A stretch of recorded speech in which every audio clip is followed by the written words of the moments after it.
meant to be an entry point to new fans, similar to the Ultimate line of books, by creating iconic, definitive stories for heroes with top-tier talent working on them. However, only All-Star Superman and All-Star Batman and Robin the Boy Wonder were ever released. While All-Star Superman has its flaws, it is recognized as a massive success in how it showed the best parts of Superman. His kindness, decency, and everything great about the character that made him so beloved an icon. It was so critically lauded that it got an animated straight-to-DVD adaptation written by the late great Dwayne McDuffie. Conversely, All-Star Batman and Robin feels like a sick joke, a parody at best of the characters, lacking any of the elements that made Batman such an enduring character. Critique him for realism, or how his mission is self-defeating, or how he could be more constructive if he used his money in other ways, which he does, but never mind that.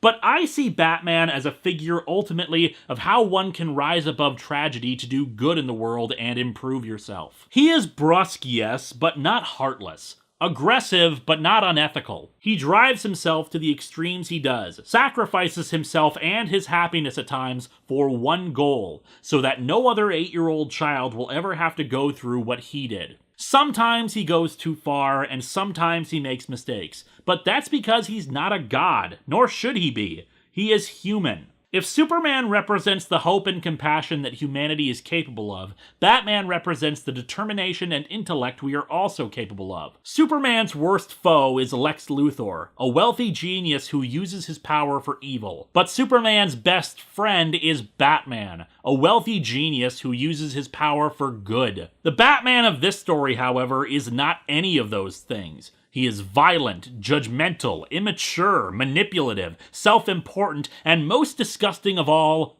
cruel. He is cruel to the people who love him, equally cruel to those he fights against, and he is cruel to the one person he should know better than to be cruel to, a young boy who lost his parents like he did. I finally figured out why we have all those other superheroes in this when this should straight up be about Batman. And the answer is, because it is still about Batman. These other heroes are supposed to be here to be compared to Batman. In this universe, if you don't follow Batman, obey his rules and his methods, you are ineffectual, naive, foolish, unprepared, or driven for the wrong reasons. And as I said back in the review of issue 8, this Batman is reflective of Frank Miller's own ideologies. Thus, the only way he can prop up his viewpoints, his terrible ideas of what makes a hero, is to make other heroes, other ideologies, look bad by comparison. All-Star Wonder